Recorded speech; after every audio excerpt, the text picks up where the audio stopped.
Selamat datang dan salam sejahtera. Bertemu kita lagi dalam subjek Pendidikan Moral, tingkatan 4, unit yang ke-10, pengurusan perbelanjaan secara beretika. Dalam unit ini, murid akan dapat yang pertama, maksud perbelanjaan beretika. Yang kedua, cara menguruskan perbelanjaan secara beretika. Yang ketiga, kepentingan menguruskan perbelanjaan secara beretika untuk kesejahteraan hidup. Yang keempat, kesan perbelanjaan tidak beretika kepada diri, keluarga, masyarakat dan negara. Yang kelima, perasaan apabila menguruskan perbelanjaan secara beretika. Dan yang keenam, pengurusan perbelanjaan secara beretika dalam kehidupan harian. Baiklah murid-murid, cadangan nilai untuk topik kali ini adalah nilai kesederhanaan, nilai bertanggungjawab, nilai rasional, nilai berdikari dan nilai kejujuran. Baiklah, dalam kehidupan, setiap individu membelanjakan sejumlah wang untuk memenuhi keperluan harian. Perbelanjaan ini perlu diuruskan secara beretika bagi menjamin kewangan yang stabil. Pengurusan perbelanjaan secara beretika bermaksud cara wang dibelanjakan dan diurus dengan berhemah untuk mendapatkan sesuatu barangan atau perkhidmatan. Maksudnya kat sini, kita perlulah bijak untuk menguruskan duit kita untuk dibelanjakan kepada sesuatu barangan dan perkhidmatan yang kita nak. Mari kita tengok cara menguruskan perbelanjaan secara beretika. Macam mana kita nak uruskan duit kita dengan betul. Yang pertama, menentukan kedudukan kewangan yang dimiliki. Maksudnya dekat sini, kita kena pastikan jumlah yang kita miliki dan kita kena rancang perbelanjaan berdasarkan wang yang dimiliki. Contoh, awak bergaji 1,500 sebulan.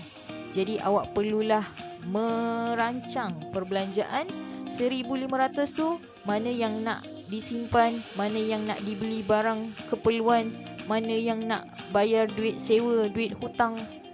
Kena menentukan perancangan tu, ke mana wang itu hendak dibelanjakan.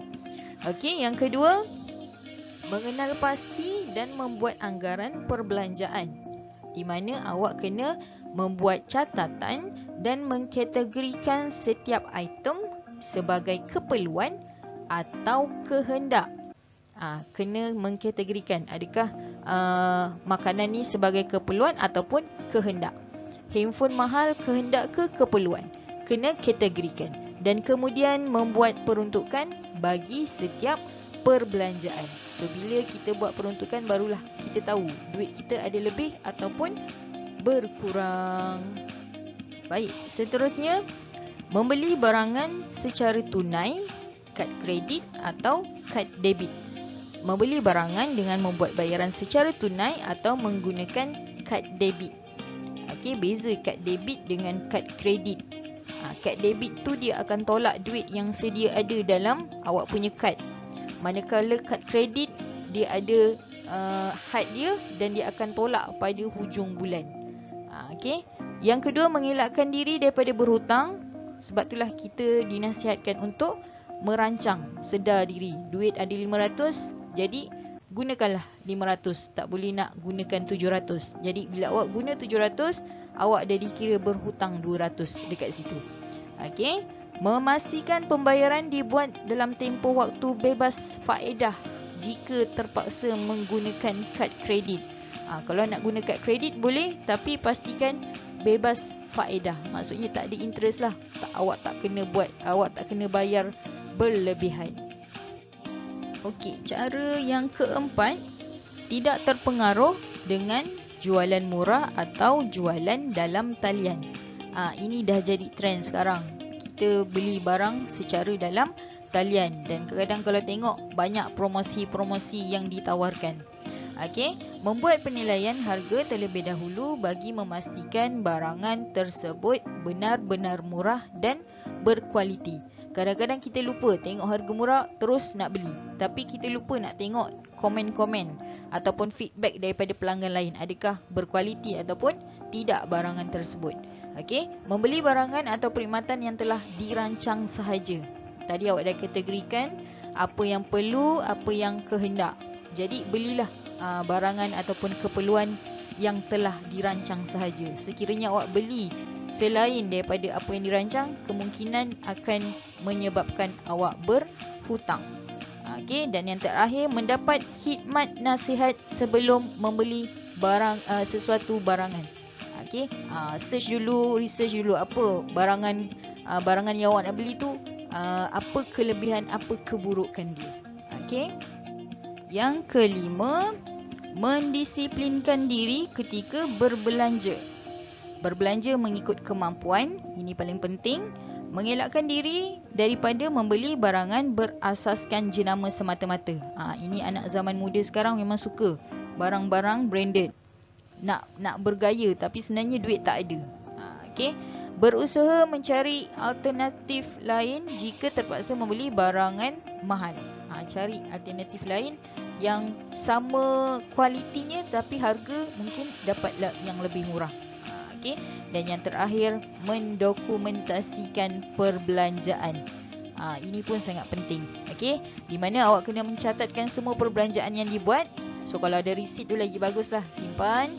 Okey, kadang-kadang kita tak sempat nak catat kan, jadi simpan resit dahulu. Okey, menyimpan semua resit pembayaran dengan lebih sistematik. Okey, ini yang tadi saya bagi tahu. Merancang semula perbelanjaan bagi mengelakkan perbelanjaan secara berlebihan.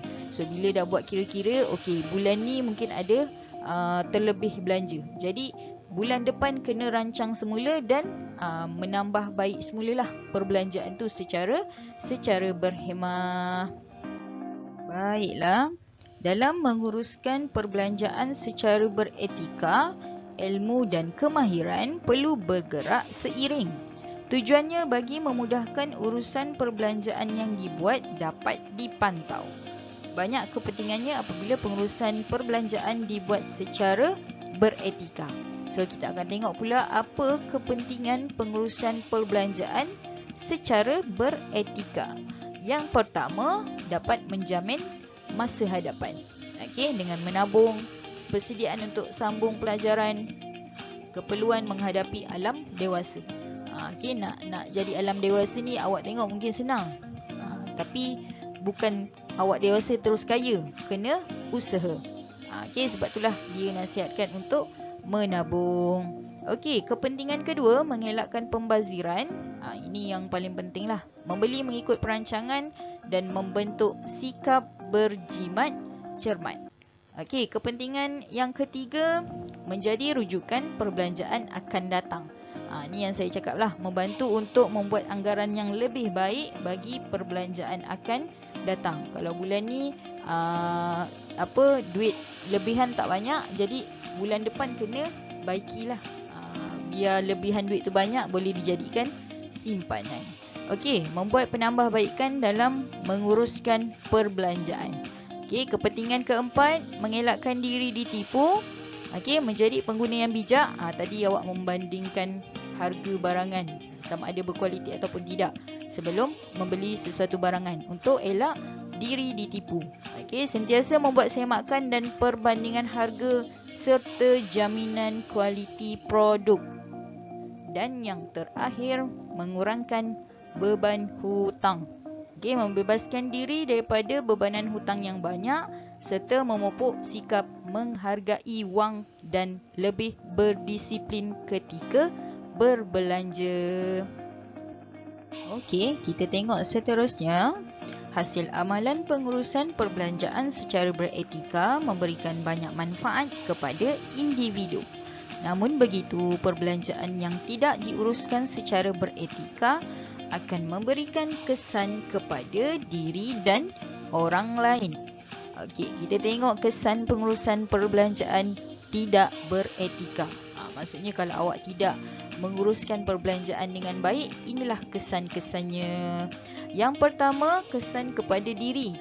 Okey, di mana diri awak akan menghadapi masalah kewangan, bebanan hutang yang tidak sepatutnya, nama boleh disenarai hitamkan oleh bank, blacklist, okey, dan muflis dan tekanan perasaan. So bila dah muflis, tak ada harta benda, tak ada wang, so akan mengalami tekanan perasaan. Okey, kesan kedua, kesan kepada keluarga. Di mana keluarga terpaksa berkongsi menanggung beban hutang. Contohnya awak dah kahwin, jadi isteri dan juga anak terpaksa menanggung masalah yang sama. Okey, menjejaskan perbelanjaan lain, menjejaskan hubungan kekeluargaan. Baik-baik bahagia, bila dah tak ada duit, jadi marah-marah, tekanan perasaan dan akhirnya bergaduh. Okey, meningkatkan perbelanjaan yang tidak sepatutnya. Okey, seterusnya kesan kepada masyarakat, iaitu melahirkan persaingan yang tidak sihat dalam berbelanja. Okey, persaingan yang tidak sihat. Okey, meningkatkan kuasa beli yang tidak sewajarnya, melahirkan tabiat masyarakat yang boros dan membazir, serta peningkatan pemiutang yang tidak berlesen. Pemiutang ni maksudnya orang yang memberi hutang. Ahlong contohnya, tidak berlesen. Okey, pinjam 500 kena bayar 5,000 contohnya. Okey, kesan kepada negara, meningkatkan kadar inflasi, meningkatkan kadar barangan import, meningkatkan kadar keberhutangan dalam kalangan rakyat, dan akhir sekali meningkatkan kos pelupusan barangan yang dibuang dan dibazirkan. Okey, ini kesan-kesan. Bukan sahaja kesan kepada diri, tapi juga melibatkan orang lain, keluarga, masyarakat dan juga negara. Baik, sehubungan dengan itu, semua pihak perlu merancang perbelanjaan dengan bijak. Anggaran perbelanjaan perlu dibuat terlebih dahulu bagi setiap barangan dan perkhidmatan yang ingin diperoleh mengikut had perbelanjaan yang telah dirancang. Hal ini dapat mengelakkan perbelanjaan yang berlebihan.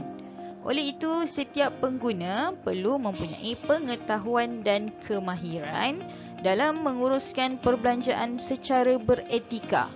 Amalan pengurusan perbelanjaan secara beretika akan melahirkan individu yang bertanggungjawab dan berfikiran rasional dalam urusan kewangan.